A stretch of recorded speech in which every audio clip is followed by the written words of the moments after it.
Muy buenos días, hoy les vamos a tratar el tema de fiebre aguda para la materia de patología infecciosa 2.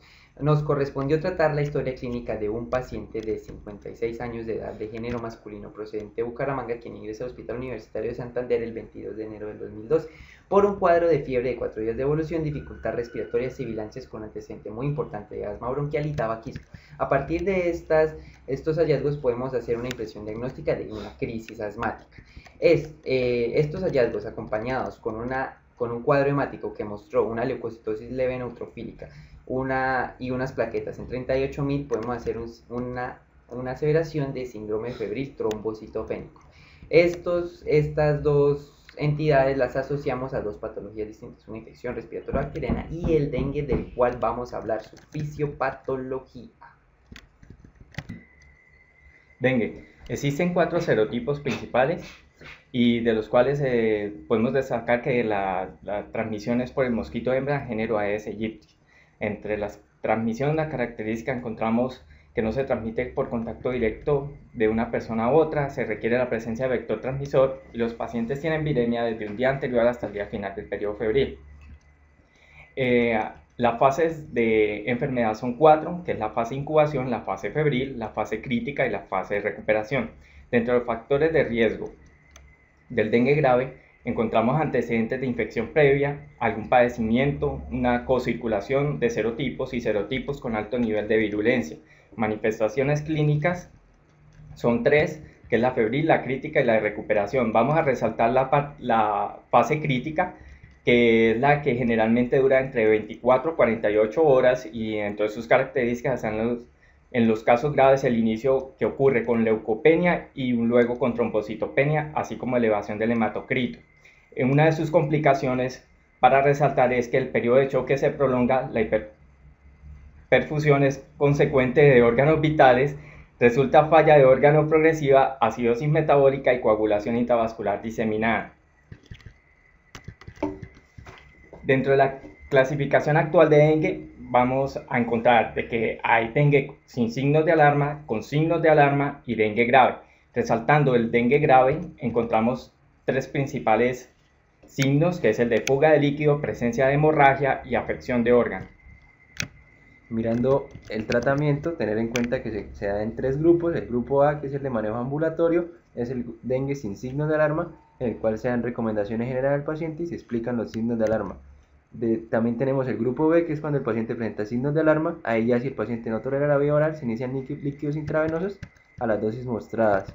Además hay un grupo C, que es el paciente que ya entra en estado de shock, dengue grave, y ahí ya se manejan bolos iniciales a alto flujo, como se ve acá, y también se va reevaluando el paciente. Si el paciente continúa inestable, se procede a repetir un segundo bolo de más o menos 10 a 20 mililitros por kilogramo hora, y si el hematocrito disminuye, pues empieza a disminuir la infusión progresivamente. Además, tener en cuenta que si el hematocrito disminuye bruscamente, puede indicar un sangrado y se puede requerir el uso de inotrópicos o ver una posible disfunción miocárdica. Otra de las patologías que se asocia mucho al cuadro clínico y la sintomatología que presentó nuestro paciente es la infección del parénquima pulmonar o neumonía. Bueno, la neumonía bacteriana es una invasión de bacterias del parénquima pulmonar que se produce con solidación o solidificación exudativa. Encontramos la neumonía adquirida en la comunidad, neumonía nosocomial, neumonía crónica y la neumonía en huésped inmunocomprometido.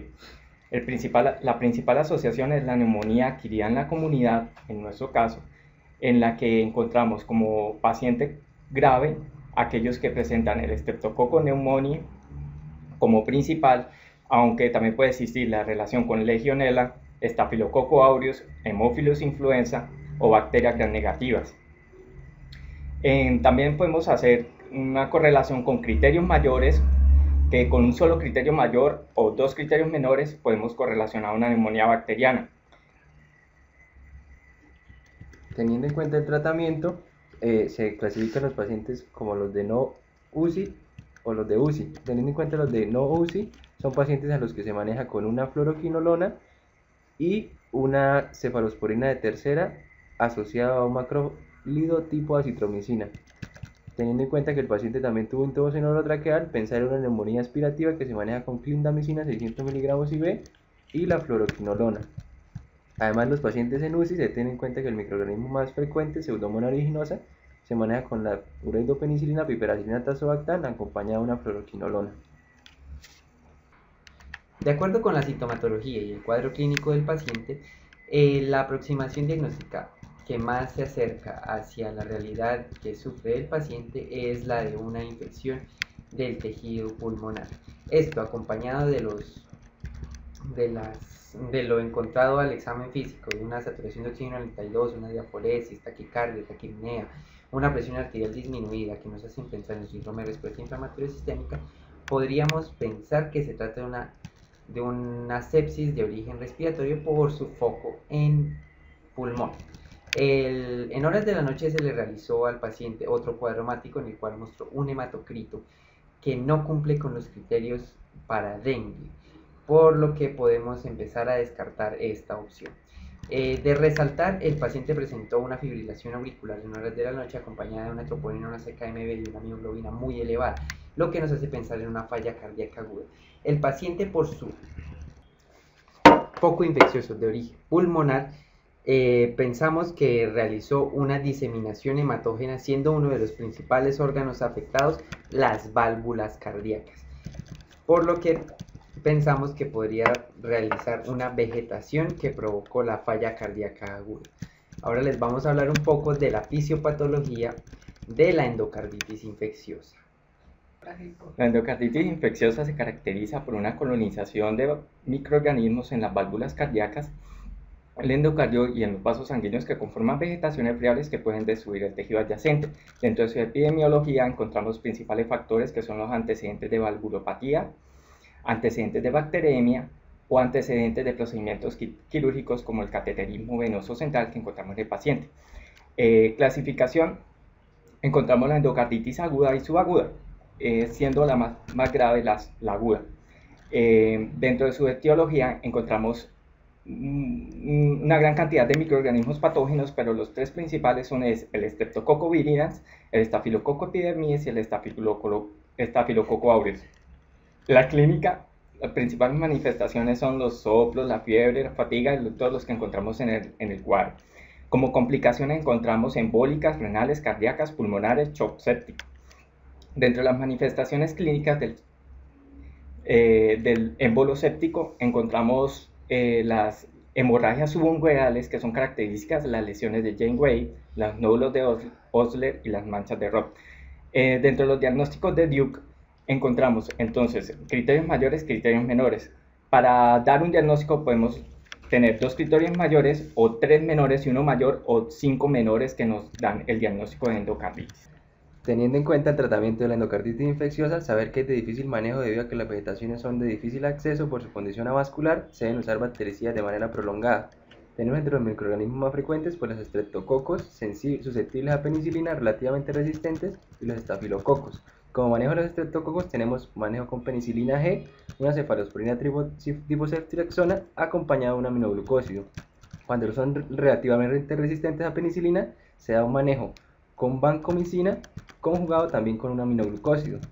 Y cuando son estafilococos, pues se manejan medicamentos como nafcilina o oxacilina, y si son resistentes se debe conjugar un glicopéptido como vancomicina junto con un aminoglucósido o una cefalosporina tipo cefasolina.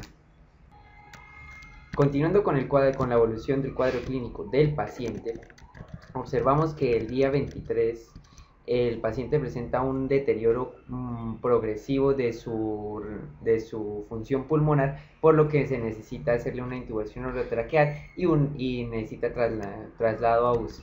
Se le inicia soporte mecánico respiratorio con una FIO de 75 y una saturación del 99%. Se le realizan terapias respiratorias cada 2 horas con aumento progresivo de la fracción inspirada de oxígeno y de la frecuencia respiratoria debido al deterioro progresivo de su función respiratoria.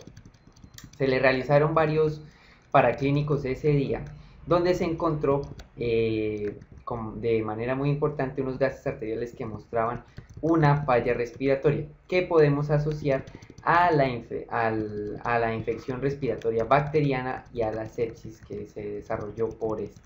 También se encontraron alteraciones en el BUN, en la creatinina, en los electrolitos, que nos pueden hacer un diagnóstico de falla renal.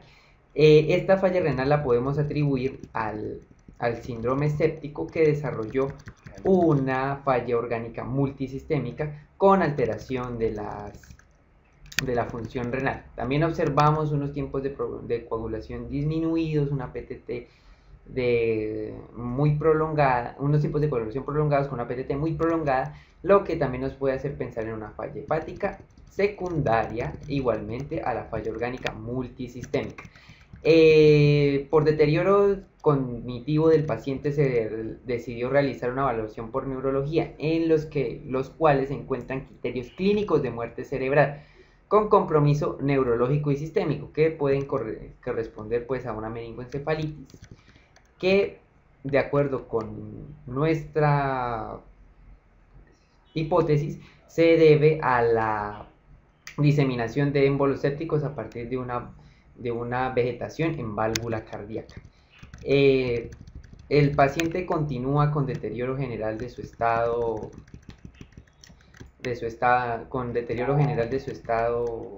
físico, por lo que presenta un paro cardiorrespiratorio que, acompañado pues de la muerte cerebral y la falla orgánica multisistémica, le provoca la muerte.